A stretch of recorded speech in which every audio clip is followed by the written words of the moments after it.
I'm going to take us on a rather epic journey from here in Nairobi, Jomo Kenyatta International Airport, all the way to Atlanta. Stay tuned for this one.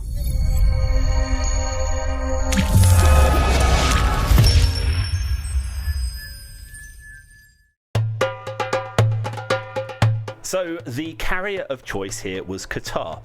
I had an economy ticket for my business trip and I chose to upgrade using my own resources so that I was able to enjoy the Qatar business class. I went on 4 different Qatar flights over a period of a week and I had the opportunity to go in 3 different cabins, and this is the first cabin of an Airbus 330 from Nairobi to Doha. When I walked in, I saw it was a 222 configuration. I was a little worried because if someone was in the window seat and I was trying to sleep, that they might try to step over me or ask me to move so that they could use the bathroom. Now let me tell you, all the aircraft served you this beautiful mint welcoming drink. You could have champagne as well, and all the aircraft had access to this Oryx One movie entertainment system, which was full of things that kept me entertained on all of the journeys that I took. So what was unique for this cabin? Well, this one had a removable remote which also enabled me to control the screen. I had ample space and managed to stretch out and get a reasonable night's sleep when the bed was laid flat. All of the aircraft I went on had pull-out trays very similar to this, and they served delicious food on this, which is actually going to be the source of another video in the future.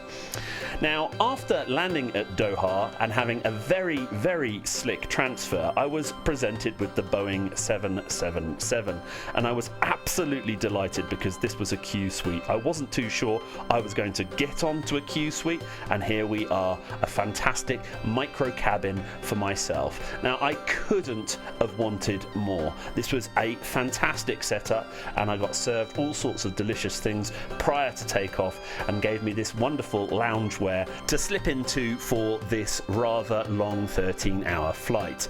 Now, the qsuites are great. They're like your little capsules in the air. You are very comfortable. I had a fantastic night's sleep on this bed for the transatlantic flight to Atlanta, and coming back it was equally great.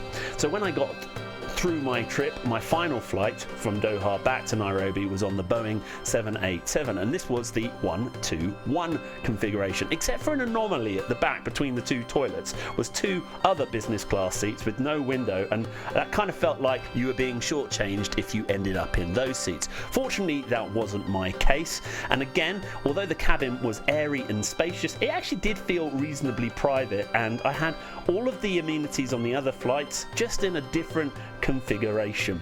So there are my little looks at the different cabins that you can go on. In my next video, I'm going to talk about the food, I'm going to talk about the service, and I'm also going to talk about my airport experiences as well, because that was vastly different between all of the different places I went. Thanks for watching. Please check out my next video, rate and subscribe, and I'll catch you very soon.